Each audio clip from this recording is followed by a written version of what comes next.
Okay, this will be part 3 of Beating the FBI, and we're going to pick it up at Why the FBI Loves Your Lawyer. It is important for you to realize that most lawyers have no training in counter surveillance. This is unfortunate. When the subject of an investigation first realizes he is being followed, he is angry and outraged at the invasion of his privacy. In many instances, one of the things he'll do is complain to his lawyer about being quote unquote followed. Many lawyers advise their clients to confront the person who is following them. They don't realize this is a game for foxes, not pit bulls. The lawyer's advice plays right into the FBI's hands.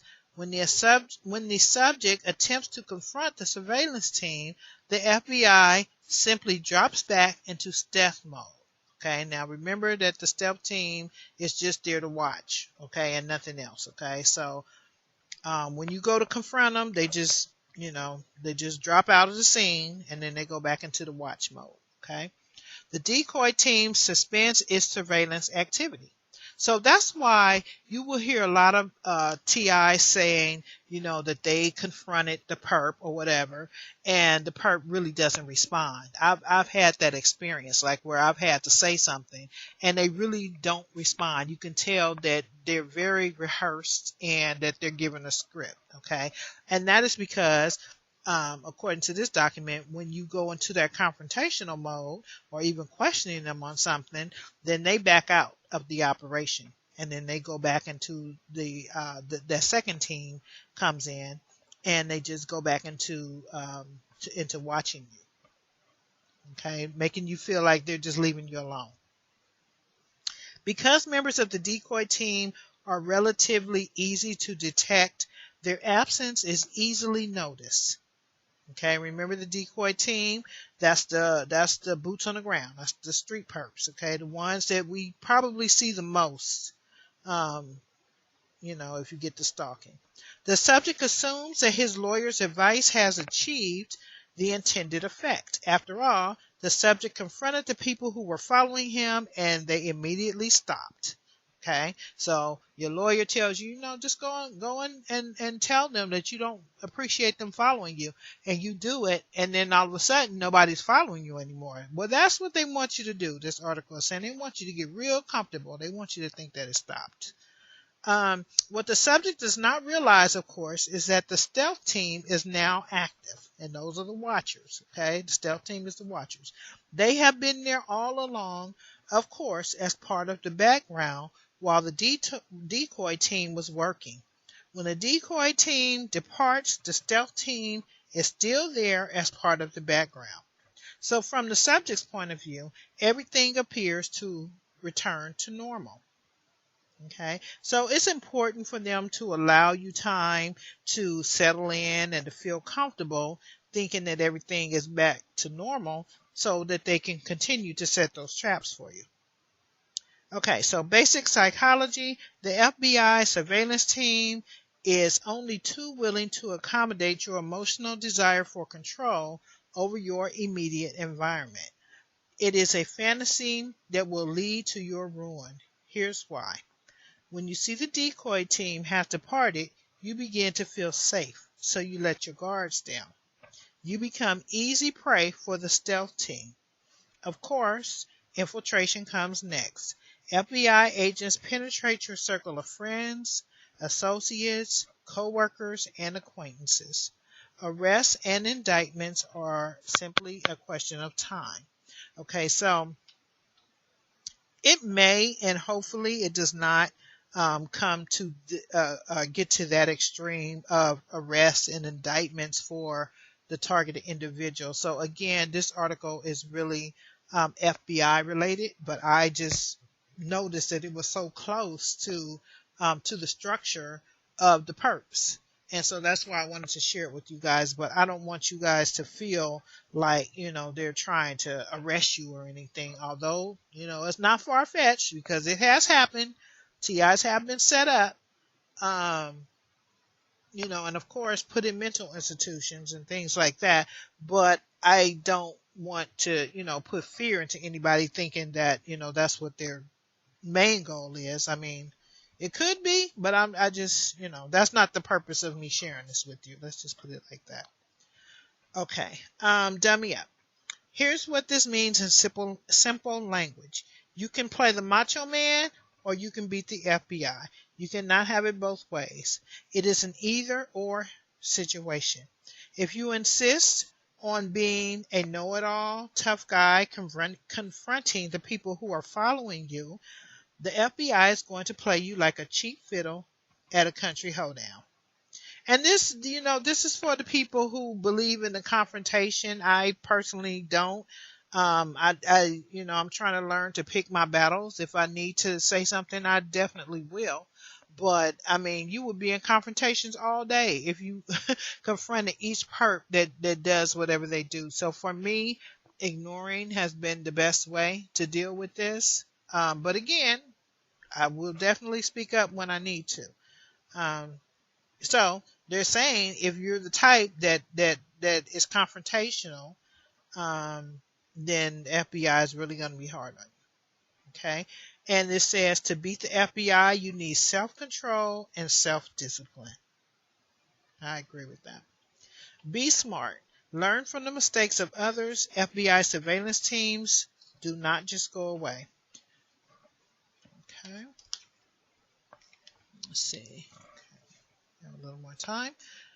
All right. Rapid response. This is the second component of the FBI's three-pronged strategy of multi-layered teams, rapid response, and managed aggression. The width and breadth of the FBI's presence have been a closely guarded secret up to now. Many people do not realize that the FBI can provide same-day response anywhere in North America. This is called the strategy of surveillance in time. Okay, so they can set up same day. You move, they can move the same day or call their people wherever you are. In fact, the FBI can mount a same day surveillance operation in any city located in the United States, Canada, or Mexico. The FBI can also mount a same day response in many major European cities, most major South American cities, and some Asian cities. They use a skeleton crew to start. Outside North America, they sometimes farm out to subcontractors. Okay, so this is where you begin to see the cable installers following you, the telephone companies, the postal service, utility workers, FedEx, UPS, people in these grocery stores, because they contract out. They contract out. Even the perps are contractors, actually. Citizens Corps, and some of these other agencies that they get these perps from. These are contractors, and I believe they're contracting with the government. That's what I believe. I believe it's closely related to the FBI, if not all the way FBI. Okay, in many cases, the full surveillance deployment arrives overnight and begins work the next day. In situations where FBI resources are already stretched by other major cases, it may take 2 days for the full surveillance complement to arrive. But make no mistakes about it, surveillance has been underway since day one. If they choose to do so, and they often do, the FBI can initiate surveillance the same day they become aware of you. The reconnaissance factor. In many surveillance situations, a special team is deployed to provide reconnaissance information for the main surveillance teams. This reconnaissance team is called the advance team. The reconnaissance team is deployed ahead of the decoy and stealth teams that were discussed earlier in the article. And for those of you who are not sure what reconnaissance is, because I was not, is basically them scouting out the area. So they have a whole team to come and scout out your area, your neighborhood, your house, your job area, or whatever.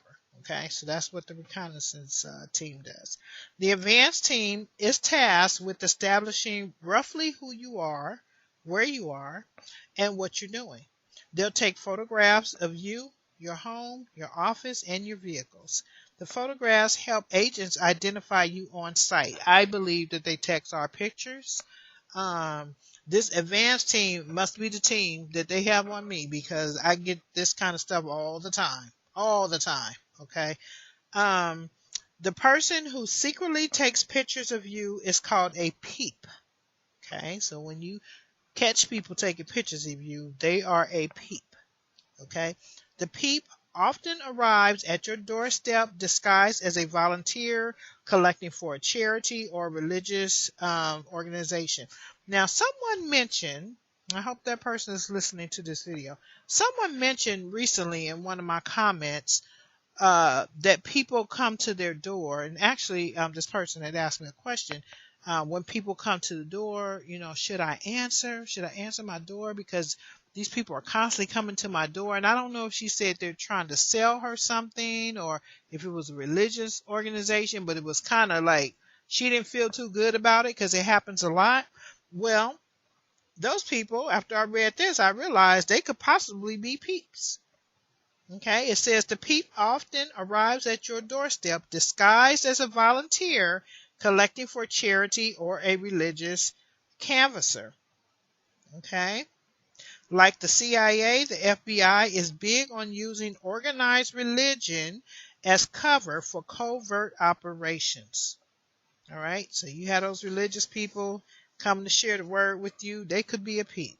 Okay, they could have a little camera attached to them. This whole thing is just sick. It's very sick. Um, the primary task of the advanced team, however, is to break into your office or home. This is called surreptitious entry by spies. That's just polite talk for break and enter. And this is for the people who say, people come into their homes. And I do believe that everyone who is under surveillance, they probably have come into your home once or twice to plant listening devices and cameras. That's what I believe because I've read other stuff about that and I just believe it. But that's not to scare anyone. So I think that they do the break and enter to most TIs at least once, but then some people they continually come into their homes, from what I'm told. The break-in usually happens during the first few days of a surveillance operation. Once inside, they perform a quick search of your property. They've got special ways to get inside locked drawers and office safes. They'll often bug your home or office. Being able to hear all of your conversations gives them a tremendous advantage. Now, there's so many ways they can hear our conversations these days. I mean, most people have like Alexa or something in their house. Your cell phone is one of the major ways they can hear your conversations, and even through your computer. And they can see you through your computer and your television as well. Okay. If they already know where you're going, it makes it easier to follow you. If they know you're going to a restaurant, for example, they can arrive before you do. That happens all the time to me. The FBI's tactic of being the first to arrive at your destination has fooled many people over the years because you'll get there and you'll be like, no, that person that doesn't have me under surveillance, because a lot of times we think of being followed as the person behind us. They're following us from behind. But no, they will get there before you get there. They'll be on the side of you, in front of you, and those people are involved as well. Some of them, not all of them. They also usually attach a tracking device called a beeper to your vehicle. This makes it easier for them to track you in traffic. Clearly, if you are sharp enough to detect the advanced team, and if you don't reveal that you spotted them, you can enjoy a major tactical advantage over the FBI during the entire surveillance operation. You can either cloak your activities so they find nothing, or you can feed them misinformation. You can also watch the behavior of the surveillance team itself for telltale signs that indicate they've got your home or office bugged. Okay, so basically this is saying if you ignore them, you're better off. You kind of throwing them off by ignoring them because they don't know if you know they're there or not. Consequences of same-day response. What's the lesson in all of this? Here's a real Oh, I don't want to read that. That's too long, you guys. Yeah, I think that's too long. All right, managed aggression. Let's see where we at. Okay, I'll pick that up on the next one because we're a little past 15 minutes. Okay, so I'm going to end this one. This will end number 3, and then we'll go on to number 4. And then there's not much left after that.